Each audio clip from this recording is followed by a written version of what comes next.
Class 12 calculus integral এর বাংলা হচ্ছে অনির্দিষ্ট সমাকলন বা অবকলন। এর সম্পর্কে কিছু ধারণা আজ দেওয়া হবে।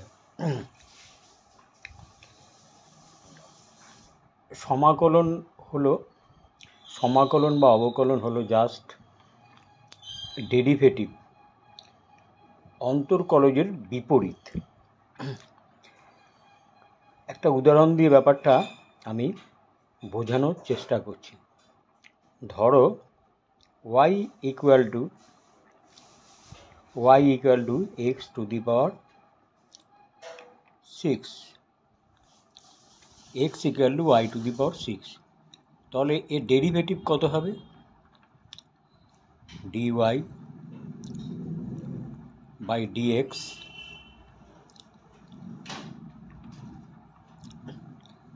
Equal to 6x to the power 5। এটা তোমরা শিখেছ। ফর্মুলা কি? ফর্মুলা হচ্ছে anx to the power n minus 1। এই হচ্ছে ফর্মুলা। এবারে এই হচ্ছে ফর্মুলা। তাহলে আমরা যদি ইন্টিগ্রেট করি, এবারে এটাকে যদি ইন্টিগ্রেট করি, অর্থাৎ 6x টু দি পাওয়ার 5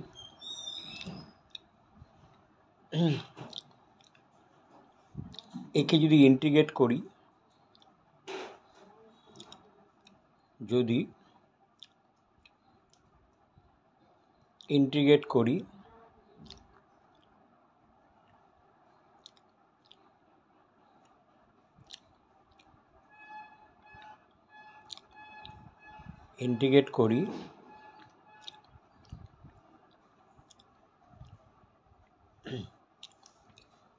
ঠিক আগের জিনিসটাই দাঁড়াবে।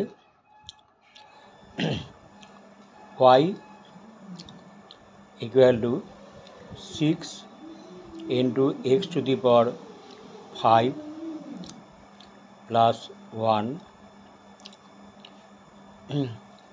Divided by 5 plus 1।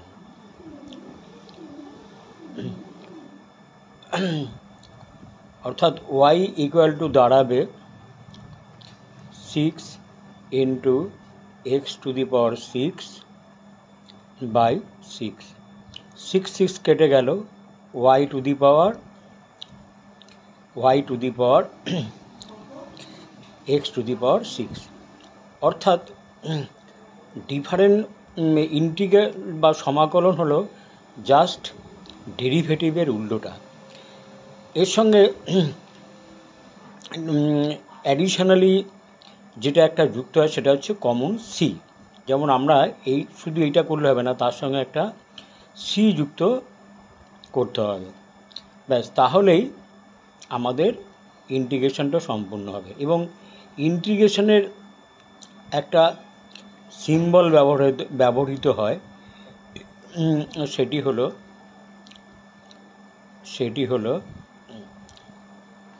Symbol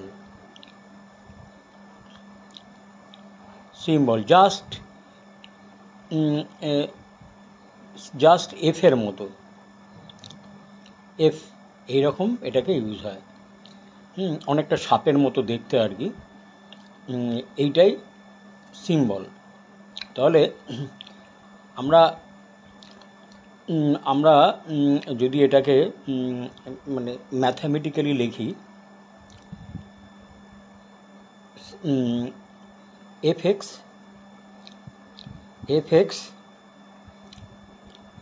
dx equal to fx plus সি। এটা এই এক্সপ্রেশনে ব্যাপারটাকে লেখা যায়।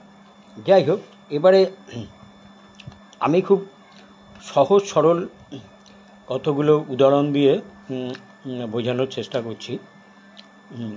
যেমন আমাকে যদি এটা হচ্ছে, ধরো আমরা ইন্টিগ্রেশন করতে হবে x⁴n, যদি if n not equal to -1, তাহলে এটা করা যায়। আমরা যদি এটাকে ইন্টিগ্রেট করতে যাই তাহলে কি হবে, সোজা ফর্মুলা দিতে হবে x⁴n plus n plus 1 plus c। এই হচ্ছে ফর্মুলা। এইটাকে আমরা যদি ডেরিভেটিভ করি, ঠিক এই জিনিসটা গিয়ে দাঁড়াবে। তাহলে এটা এই জিনিসটা গিয়ে দাঁড়াবে। আমরা যদি এটাকে ডিফারেন্সিয়েট করি তাহলে এই জিনিসটা গিয়ে দাঁড়াবে। অর্থাৎ অর্থাৎ সমাকলন বা indefinite integral is just opposite of derivative. এইবারে আমি একটা প্রবলেম দিয়ে বোঝাচ্ছি। প্রবলেম এমন কিছু না, ব্যাপারটা সোজাই আছে। প্রবলেম 1, ধরো এটাকে আমি ইন্টিগ্রেট করব x⁶ dx,